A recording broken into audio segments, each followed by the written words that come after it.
মক্কা মুকাররমায় ওয়ালিদ নামক এক বিশিষ্ট কাফের বসবাস করত। ওয়ালিদ খুবই অর্থশালী মানুষ ছিল, যার কাছে একটি স্বর্ণের মূর্তি ছিল। এই স্বর্ণ নির্মিত মূর্তির পূজা ওয়ালিদ সবচাইতে বেশি করত। একদিন ওয়ালিদ সেই মূর্তিটিকে পূজা করছিল। এমন সময় হঠাৎ করে সেই মূর্তি নাড়াচাড়া করে উঠল।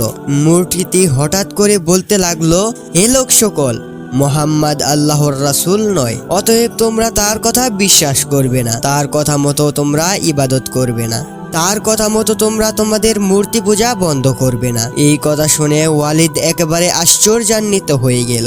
ওয়ালিদ খুশিতে আত্মহারা হয়ে সবাইকে ডেকে বলল, কে কোথায় আছো, জলদি এইখানে আসো, আমাদের দেবতা আজ কথা বলছে। ওয়ালিদের কথা শুনে মক্কার কাফেররা ছুটে মূর্তির সম্মুখে এসে হাজির হলো। তখন মূর্তিটি আবার বলল, হে লোক সকল, তোমরা শোনো, মোহাম্মদ ভণ্ড প্রতারক, সে কোনো নবী না, সে তোমাদেরকে ভুল পথে পরিচালিত করার চেষ্টা করছে, অতএব তোমরা কেউ মোহাম্মদের কথা মতো চলবে না। মূর্তির মুখে এই অলৌকিক শয়তানি বক্তব্য শুনে সকল কাফেররা অবাক হয়ে গেল এবং সবাই খুশিতে আত্মহারা হয়ে গেল। মক্কার কাফেররা ওয়ালিদকে বলল, অভিনন্দন বন্ধু, আজকে তোমার দেবতা আমাদের সাথে কথা বলেছে এবং সে স্পষ্টভাবে বলেছে মোহাম্মদ আমাদের কোনো রাসূল নয়। পরের দিন প্রকাশ্যে ঘোষণা করা হলো, ওয়ালিদের বাড়িতে একটি বিশাল সমাবেশের আয়োজন করা হয়েছে। সেই সমাবেশে প্রত্যেক মক্কাবাসী উপস্থিত হতে হবে, কেননা সেইখানে মোহাম্মদের ব্যাপারে ভগবান সরাসরি বক্তব্য প্রদান করবেন। পরের দিন মক্কাবাসীরা সবাই অতি উৎসাহের সাথে এবং আগ্রহ নিয়ে ওয়ালিদের বাড়িতে এসে উপস্থিত হলো, এটা জানার জন্য যে আসলেই কি তাদের ভগবান মোহাম্মদের সম্পর্কে সাক্ষী দেবে। পরের দিন ওয়ালিদের বাড়িতে বিশাল সমাবেশ বসলো। সেই সমাবেশে মক্কার কাফিররা হযরত মুহাম্মদ সাল্লাল্লাহু আলাইহি ওয়াসাল্লামকে দাওয়াত দিয়ে নিয়ে এলো। আল্লাহর রাসূল সাল্লাল্লাহু আলাইহি ওয়াসাল্লাম নিজে এসে মূর্তির মুখ থেকে কথা শোনার জন্য অপেক্ষায় ছিলেন এবং সাহাবীরাও অধীর অপেক্ষায় ছিলেন কখন এই স্বর্ণ নির্মিত মূর্তিটি কথা বলবে। আল্লাহর রাসূলের বিরুদ্ধে সবার নীরবতা ভেঙে হঠাৎ করে মূর্তির ভেতর থেকে অলৌকিক আওয়াজ ভেসে আসলো। এই কথা শুনে ওয়ালিদ আনন্দে আত্মহারা হয়ে উঠল। চিৎকার করে ওয়ালিদ বলল, এই লোকেরা দেখো, আমার ভগবান আজকে কথা বলছে, আমাদের ভগবান তোমাদের মুহাম্মাদের ভণ্ডামির ব্যাপারে স্পষ্ট সাক্ষী দেবে। অতঃপর সেই মূর্তিটি স্পষ্টভাবে বলতে থাকলো, হে লোক সকল, তোমরা সকলেই ভালো করে শুনে রাখো যে হযরত মুহাম্মদ সাল্লাল্লাহু আলাইহি ওয়াসাল্লাম আল্লাহর প্রকৃত রাসূল, তার প্রতিটি কথাই সত্য এবং তার দ্বীন ইসলাম সঠিক। হে লোকেরা, তোমরা আর তোমাদের মূর্তিগুলো মিথ্যাবাদী, তোমরা নিজেরাও পথভ্রষ্ট এবং তোমাদেরকেও পথভ্রষ্ট করবে। যদি তোমরা এই সত্য নবী মুহাম্মদ সাল্লাল্লাহু আলাইহি ওয়াসাল্লাম এর উপর ঈমান না আনো, তবে তোমরা জাহান্নামে যাবে। অতঃপর তোমরা তোমাদের বিবেক বুদ্ধিকে ব্যবহার করে এই সিদ্ধান্ত নেও এবং সত্য নবী মুহাম্মদুর রাসূলুল্লাহ সাল্লাল্লাহু আলাইহি ওয়াসাল্লামের আনুগত্য করো। মূর্তির মুখ থেকে নবী মুহাম্মদ সাল্লাল্লাহু আলাইহি ওয়াসাল্লামের এমন প্রশংসা শুনে ওয়ালিদ যেন আকাশ থেকে পড়ল। ওয়ালিদ যেন কিছুতেই বিশ্বাস করতে পারছে না। গত 2 দিন আগে তিনি কি শুনলেন, সকল কাফের বন্ধুদেরকে কি শোনালেন, মূর্তি তখন কি বলছিল আর এখন ভরা মজলিসে বসে সবার সামনে কি বলছে। তিনি অবাক হওয়ার পাশাপাশি কিছুটা ভীত হয়ে পড়লেন এবং ওয়ালিদ প্রচন্ড রেগে গিয়ে তার স্বর্ণ নির্মিত মূর্তিটাকে ধরে মাটিতে এক আছাড় মেরে টুকরা টুকরা করে ফেললেন। প্রিয় দর্শক, এখন মন দিয়ে শুনুন আসলে ঘটনাটি কি ঘটেছিল।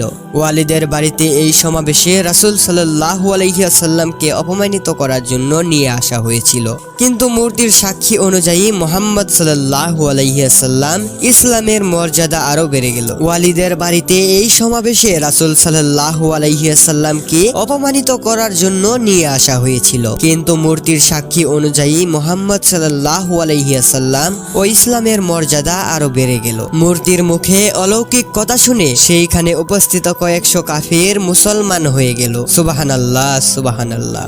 আল্লাহর নবী হযরত মুহাম্মদ সাল্লাল্লাহু আলাইহি ওয়াসাল্লামকে অপমান করার জন্য নিয়ে আসা হয়েছিল, কিন্তু সেইখান থেকে হযরত মুহাম্মদ সাল্লাল্লাহু আলাইহি ওয়াসাল্লাম সম্মানিত ও বিজয়ের বেশে ফিরে আসলেন। পথের মধ্যে তিনি ঘোড়ায় আরোহী এক ব্যক্তিকে দেখতে পেলেন। তার হাতে একটি তলোয়ার ছিল, যা থেকে তখনও রক্ত ঝরঝর করে পড়ছিল। রাসূল সাল্লাল্লাহু আলাইহি ওয়াসাল্লাম তার তলোয়ারের দিকে তাকিয়েছিলেন। তারপর হযরত মুহাম্মদ সাল্লাল্লাহু আলাইহি ওয়াসাল্লাম তাকে জিজ্ঞাসা করলো, তুমি কে? তখন সে বলল, ইয়া রাসূলুল্লাহ, আমি একজন জিন। আমি একজন পরিপূর্ণ মুসলিম জিন।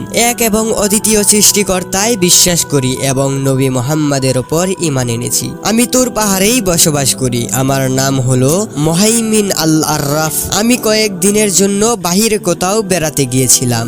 আর যখন আমি বাড়িতে ফিরে এলাম তখন আমি দেখতে পেলাম আমার পরিবারের সদস্যরা অঝরে কান্না করছে। আমি কান্নার কারণ জিজ্ঞেস করলে জানতে পারলাম আমাদেরই বংশে এক কাফের জিন যার নাম ছিল মাজফার, সে মক্কা মুকাররমায় এসে ওয়ালিদের স্বর্ণ নিমন্ডিত মূর্তির ভেতরে প্রবেশ করে রাসূল করিম সাল্লাল্লাহু আলাইহি ওয়াসাল্লাম এর বিরুদ্ধে আজে বাজে কথা বলা শুরু করছে। এবং আজকেও সে আবার এসেছিল যাতে সে আজকে ওয়ালিদের স্বর্ণ নিমন্ডিত মূর্তির ভেতরে প্রবেশ করে আপনার সম্পর্কে আজে বাজে কথা মানুষকে বলতে পারে। হে রাসূল করিম সাল্লাল্লাহু আলাইহি ওয়াসাল্লাম, এই কথা শোনা মাত্রই আমার প্রচন্ড রাগ হয়। আমি তরবারি নিয়ে তার পেছনে দৌড়ে তাকে ধরি এবং তাকে যাওয়ার পথেই আমি হত্যা করি এবং তারপর আমি নিজেই ওয়ালিদের স্বর্ণ নিমন্ডিত মূর্তির ভেতরে প্রবেশ করি। এবং আজকে ওয়ালিদের মূর্তি যা কিছু বলেছে তা মূলতই আমিই বলেছিলাম। হযরত মুহাম্মদ সাল্লাল্লাহু আলাইহি ওয়াসাল্লাম যখন সমস্ত ঘটনা এই মুসলিম জিনের কাছ থেকে শুনলেন তখন তিনি অনেক দুঃখ প্রকাশ করলেন এবং হযরত মুহাম্মদ সাল্লাল্লাহু আলাইহি ওয়াসাল্লাম তার অনুসারী মুসলিম জিনেদের জন্য দোয়া করলেন। একদিন প্রিয় নবী হযরত মুহাম্মদ সাল্লাল্লাহু আলাইহি ওয়াসাল্লাম মসজিদের নববীতে বসেছিলেন। তখন মদিনায় এমন একজন জিন প্রবেশ করেছিল যার অর্ধেক ছিল মানুষের আকৃতির এবং বাকি অংশ ছিল জিনেদের আকৃতির, অর্থাৎ আগুনের আকৃতি ছিল তার 40 গজ। সবাই তাকে দেখে ভয়ে পালিয়ে যেতে লাগলো এবং সবাই মসজিদে নববীতে এসে বলল, ইয়া রাসূলুল্লাহ সাল্লাল্লাহু আলাইহি ওয়াসাল্লাম, আমাদের এই বিপদ থেকে রক্ষা করুন। এক দানবাকৃতির জিন সোজা মসজিদে নববীর দিকে আসছেন। হযরত মুহাম্মদ সাল্লাল্লাহু আলাইহি ওয়াসাল্লাম তখন বললেন, তোমরা ভয় পাচ্ছ কেন? আমি তো তোমাদের সঙ্গে আছি।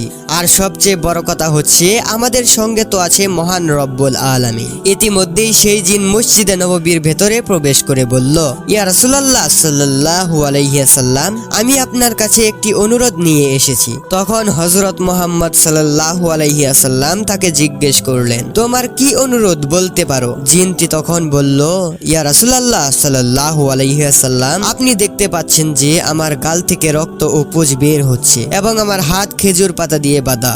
হযরত মুহাম্মদ সাল্লাল্লাহু আলাইহি ওয়াসাল্লাম তাকে জিজ্ঞেস করলেন, তোমার হাত কে বেঁধেছে? কেন তুমি আহত অবস্থায় আছো? তখন সেই জিনটি বলল, আল্লাহ আমাকে হযরত আদম আলাইহিস সালামের সৃষ্টির 30,000 বছর আগেই এই পৃথিবীতে সৃষ্টি করেছেন। আমার শক্তি ও ক্ষমতা সব জিন এবং অন্যান্য মাখলুকের চেয়েও বেশি ছিল, তাই আমি অন্য জনদের ওপর অত্যাচার করতাম। আমি যে জিনকে সামনে পেতাম তাকে মেরে ফেলতাম এবং তাকে পঙ্গু ও আহত করে দিতাম। একদিন আমার সামনে দিয়ে একজন অতি সুন্দর যুবক অতিক্রম করলো। সেই যুবক জিন প্রজাতির মধ্যে ছিল না।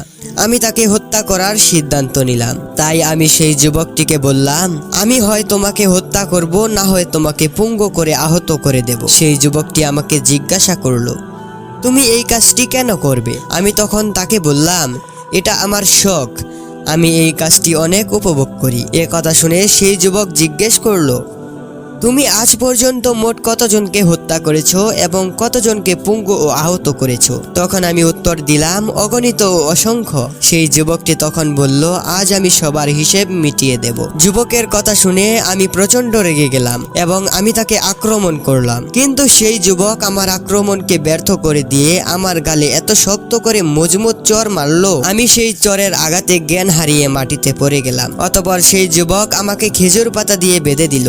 জ্ঞান ফেরার পর আমি নিজেকে আহত এবং বিধ্বস্ত অবস্থায় পেলাম। আমার যা শক্তি ছিল তাও একটি চোরের আঘাতে ধ্বংস হয়ে গেল। আমাকে ক্ষমা করে দেবার জন্য আমি তার কাছে অনেক অনুরোধ করেছি, কিন্তু যেতে যেতে সে আমার দৃষ্টির সামনে থেকে অদৃশ্য হয়ে গেল। আমি আমার সম্প্রদায়ের কাছে ফিরে গিয়েছিলাম, কিন্তু আমার ব্যথা তখনও দূর হয়নি। আর কেউ আমার হাতের ব্যান্ডেজ খুলতে পারেনি। সবাই অনেক চেষ্টা করার পর অসহায় হয়ে হাল ছেড়ে দিল। অতঃপর আল্লাহ তাআলা হযরত আদম আলাইহিস সালামকে সৃষ্টি করলেন। আমি তার কাছেও গিয়েছিলাম, তিনিও অনেক চেষ্টা করেছিলেন, কিন্তু তিনি খুলতে পারেননি। এরপর আল্লাহ অনেক নবী দুনিয়াতে পাঠিয়েছেন, কিন্তু কেউ আমার হাতের ব্যান্ডেজ খুলতে পারেনি। তারপর আমি হযরত ইব্রাহিম আলাইহিসসালাম এর কাছে গেলাম। তখন আল্লাহর পক্ষ থেকে হযরত ইব্রাহিম আলাইহিসসালাম এর নিকট ওহী আসলো, হে ইব্রাহিম, তাকে ছেড়ে দাও, এর হাতের বাঁধন সেই খুলবে যে তাকে বেঁধেছে। তখন আমি তাকে জিজ্ঞেস করেছিলাম, তাহলে কে আমার হাতটা বাঁধলো? তখন হযরত ইব্রাহিম আলাইহিসসালাম বললেন, হযরত মুহাম্মদ সাল্লাল্লাহু আলাইহিসসালাম, তিনি তোমার হাতের বাঁধন খুলে দিতে পারবেন। ইয়া রাসূল করিম সাল্লাল্লাহু আলাইহি ওয়াসাল্লাম, সেই থেকে আমি আপনার অপেক্ষায় ছিলাম। আজ আমার অপেক্ষার দিন শেষ হলো। এরপর নবী করিম সাল্লাল্লাহু আলাইহি ওয়াসাল্লাম সেই জিনটির হাত খুলে দিল এবং তার গাল থেকে রক্ত ও পুজ ঝরঝর করে পড়ছিল, সেটিও বন্ধ হয়ে গেল, সেটি থেমে গেল এবং তার আগের দৈহিক শক্তি সবই ফিরে এলো। হযরত মুহাম্মদ সাল্লাল্লাহু আলাইহি ওয়াসাল্লাম তখন জিনটিকে জিজ্ঞেস করলেন, এখন তুমি যাও, তুমি আজকে থেকে স্বাধীন। তখন সেই জিনটি বলল, এখন আমি কোথায় যাব? আমি 1000 বছর পর সত্য দিনের সন্ধান পেয়েছি। এখন আমি এই দিনের হক ছেড়ে কোথাও যাব না। সুবহানাল্লাহ, সুবহানাল্লাহ। শাহ ওয়ালিউল্লাহ এক রাতে নিজের ঘরে বসে কিতাব লিখছিলেন। সেই সময় কিতাব লেখা হতো দোয়াতের কালি এবং পাখির পালক দিয়ে। তিনি গভীর রাতে মনোযোগ সহকারে কিতাব লেখায় নিয়োজিত ছিলেন। এমন সময় বিশাল বড় এক সাপ দরজা দিয়ে তার ঘরের মধ্যে প্রবেশ করলো। সাপটি তাকে বিভিন্নভাবে কিতাব লেখা থেকে বিরত রাখছিল। তখন তিনি তার হাতে থাকা পালকটি দিয়ে সেই সাপের দিকে ছুঁড়ে মারলেন। তখন পালকের মাথার ধারালো অংশটি সাপের মাথায় গিয়ে বিঁধে গেল।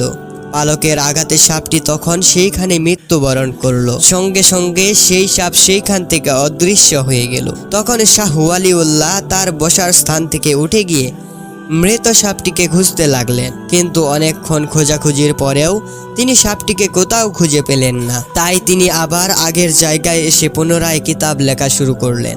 তিনি এমনভাবে কিতাব লিখছিলেন যে তার সম্পূর্ণ মনোযোগ ছিল শুধুমাত্র কিতাবের দিকে। কিছুক্ষণ পরে হঠাৎ করে দরজায় কে যেন নাড়া দিল।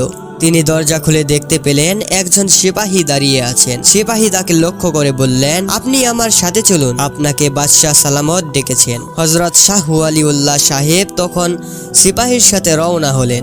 সিপাহী তখন তাকে লালকেল্লায় নিয়ে যাওয়ার পরিবর্তে বাহিরে কোনো এক পাহাড়ি গুহায় নিয়ে গেলেন। সেইখানে যাওয়ার পর সেই সিপাহী একাকী গুহার সামনে দাঁড়িয়ে বললেন, আপনি এই গুহার ভিতরে প্রবেশ করুন। তখন শাহ ওয়ালিউল্লাহ সাহেব গুহার ভেতরে প্রবেশ করলেন। যেখানে গিয়ে তিনি দেখতে পেলেন জিনদের বড় একটি সমাবেশ চলছে। সেখানে জিনেদের বাদশা রয়েছেন আর জিনেরা সমাবেশে ভিড় জমিয়েছেন এবং তার ডান পাশে ছিল বিশাল আকৃতির জিন। শাহ ওয়ালিউল্লাহ তখন দেখতে পেলেন তার সামনে একটা মৃতদেহ ঝুলিয়ে রাখা হয়েছে। একজন পুরুষ ও একজন মহিলা সেখানে দাঁড়িয়ে ছিল।